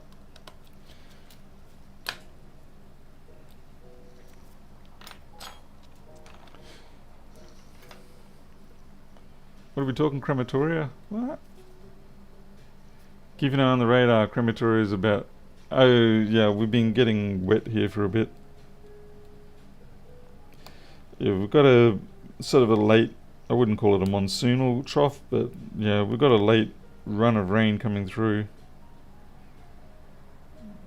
We had some this morning. I mean, it's super cloudy outside. Let's see if you can... you can see it's got rain on the window behind me.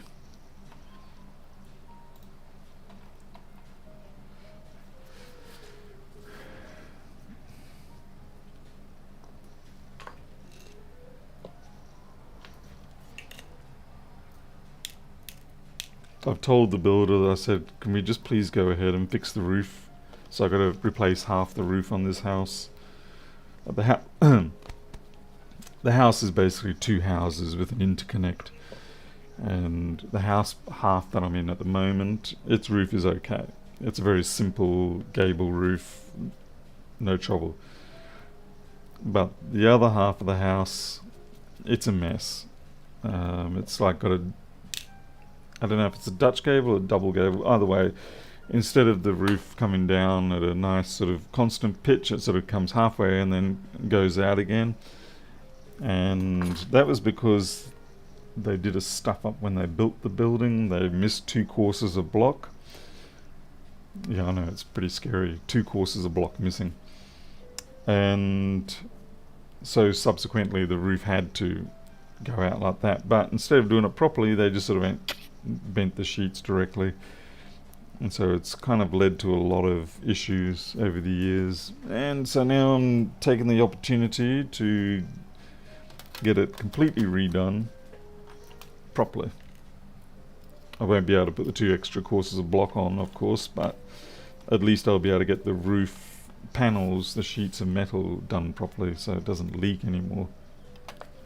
And that's, yeah, it's a fair chunk of change. Throw in the fact that we're also paying a fair chunk of change to get the fence done for the cats. This will be for the wild cats, not for our own cats. So we're doing this purely for the rescue services. So we're going to be broke for a little bit, so yes, having more jobs like this is definitely going to be beneficial. Okay, see you, Christine. Thanks for dropping in, by the way.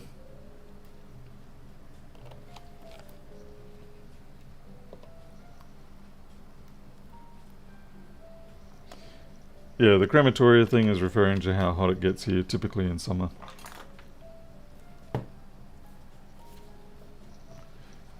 And If you've seen the movie Riddick, you'll understand.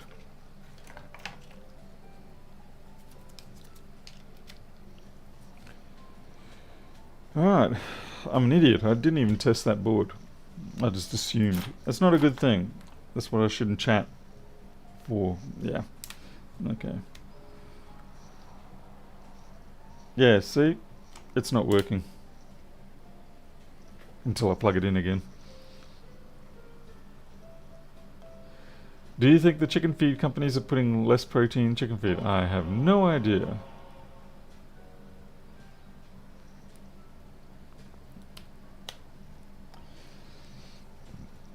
Do you mean locally or internationally? What brought that up?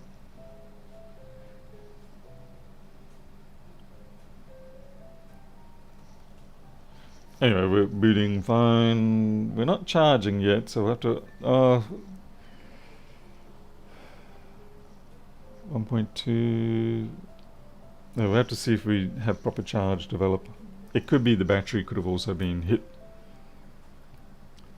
Yeah, Scott, sometimes you get carried away with the chat. That's why chat is not necessarily a good thing when... Oh, we're at 100% battery, that's why it's not charging. And that will be a person picking up that phone that I did. I'll be back in a second, I've got to deal with that.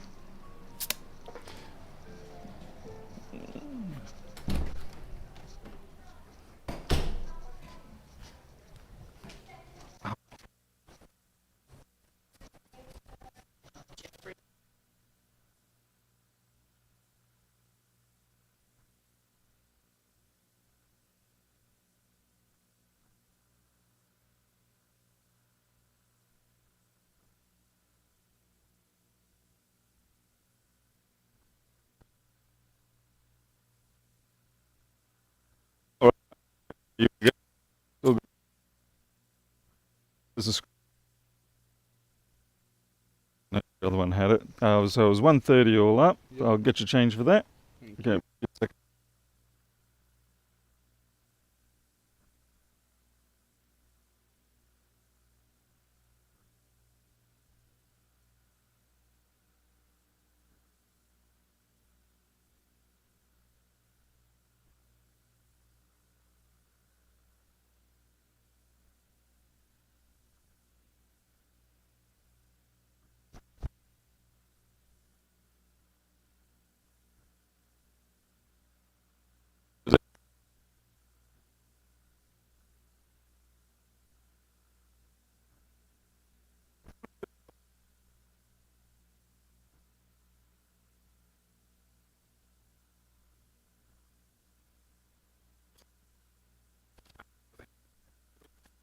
Uh,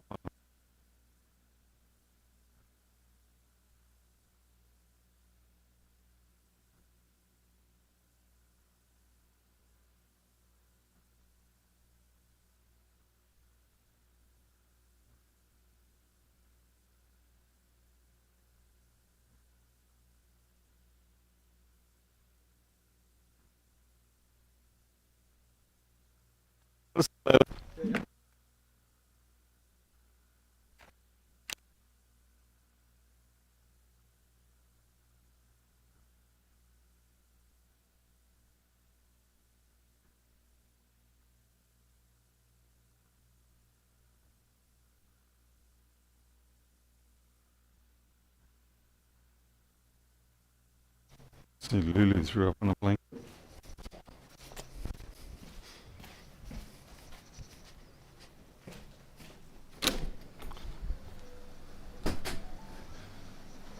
Alrighty.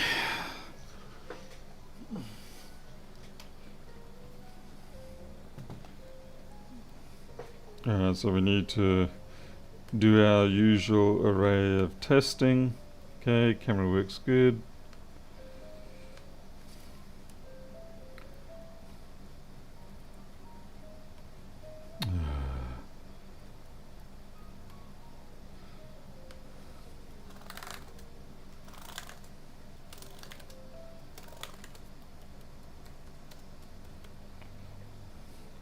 Okay, all the keys are good.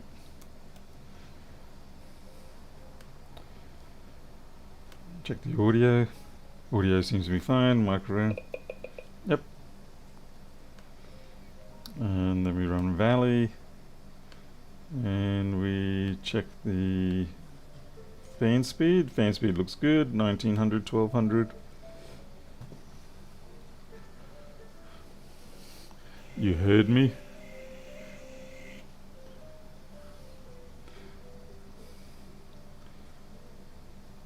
It did do 30 plus frames per second on there. That's not bad. 1.68. Yep. Looking good. So I think we'll put that one in also as a fix. Okay, that's it. I'm done. Can't really test the charging. Ooh, we're not done. We are not done.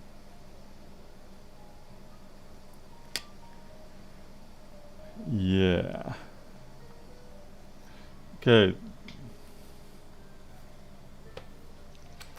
It failed that test. Did you hear me talking to the customer, did you? Okay, so what we have here is we either have the battery is damaged and it can't hold its own voltage, even though it shows 100%, because the percentage value of the battery is primarily, what the hell, what sort of accent was that? It is primarily determined by the voltage of the pack. But you can have a high pack voltage while it's not under load. But as soon as you load it up or demand energy from it, the internal resistance of the pack causes the voltage to immediately sag. And as soon as it sags, the system says, we're out of here, and shuts down.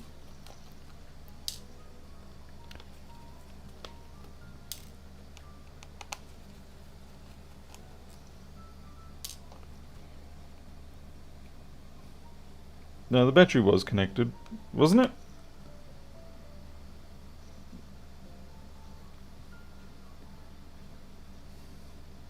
Because it was showing 100%. And I can actually see that the battery has it's developing dimples.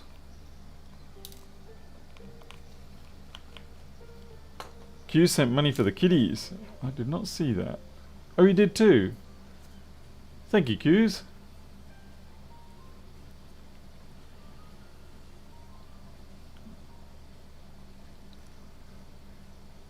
Yep, John, 130, you guys did hear me. To be fair, I mean, I use the high spec screens and all that sort of stuff, but you know, I try to maintain a fairly strong margin on those repairs. I mean, yeah, can I do them cheaper? Sure. Do I want to? No. Definitely not.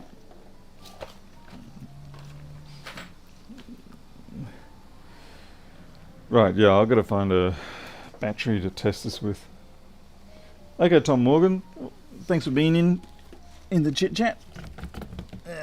Sorry, I'm just trying to find a suitable battery here. I don't know if I've got one.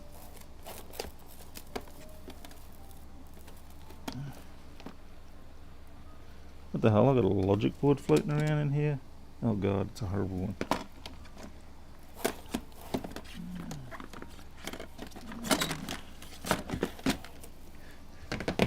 Okay, no battery in there. Normally I do have a 1466 test battery around here, but recently I've been having to sort of not steal, but kind of momentarily utilize elsewhere.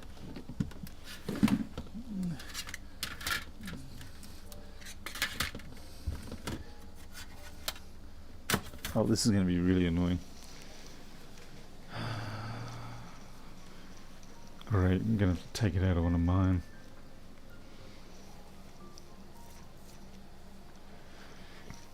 That was 130 obviously for the phone repair.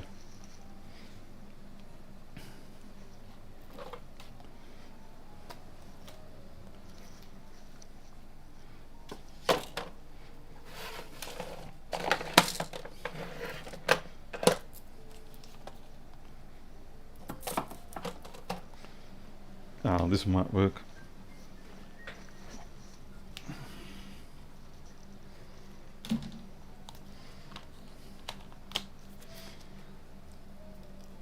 And yeah, if you get in the good quality phone screens, then they certainly do cost a little more. Oh, cues, another 10. Thank you, good sir. So I'm gonna have to definitely give the kitty cats more food.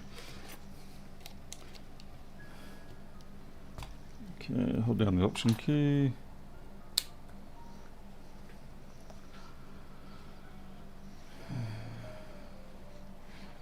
This one looks like it's charging potentially.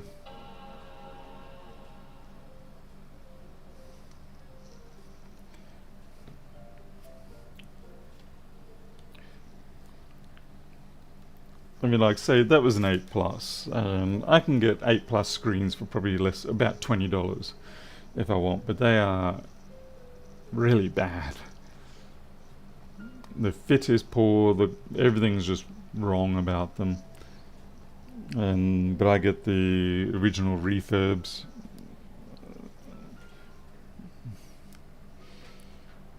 I mean, I still make a good margin on the phones, don't get me wrong. But at the same time, they're paying for the fact that I'm open most days. I've got stock on hand.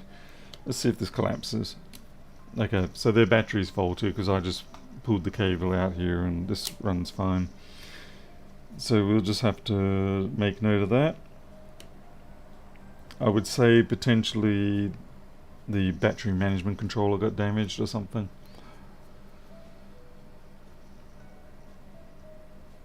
As in the battery itself, not the ISL, which is even more reason that was a good example of why it is that we replaced the ISL.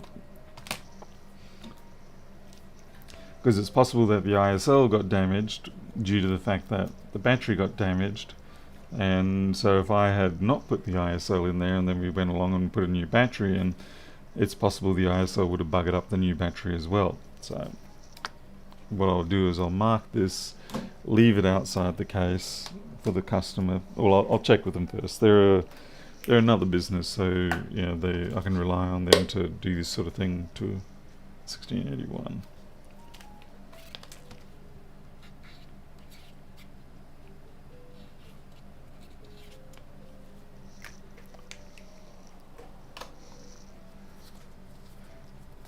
Make sure the other 10 I sent cat toys. Toys, you want toys? Alright, we'll get some toys. The kittens are probably 3 weeks away from using them, but we'll get it. Yeah. Alright. Okay, so we don't really need to do any more work on that one. We know what we're dealing with. I'm just going to put this off to the... Whoops. Now it's damaged. Put this off to the side. Check with the business. Let them know what's going on, and I'll just say, do you want me to supply a battery, or are you guys right to supply your own? Most of them are right to supply their own for the 1466s because, you know, it's a trivial battery to replace. Alright, that's it for me for today. Thank you all for watching. Interesting day, the fact that we get two 1466s and both of them have almost identical faults, but each with their own little quirks after the fixing. The first one being the microphone cable disconnected, and this one being the battery not living up to its name. Okay, I'm out of here. Thanks for watching. I'm going to get some coffee and do some programming. I'll see you all maybe tomorrow. Take care in the meantime. See you later.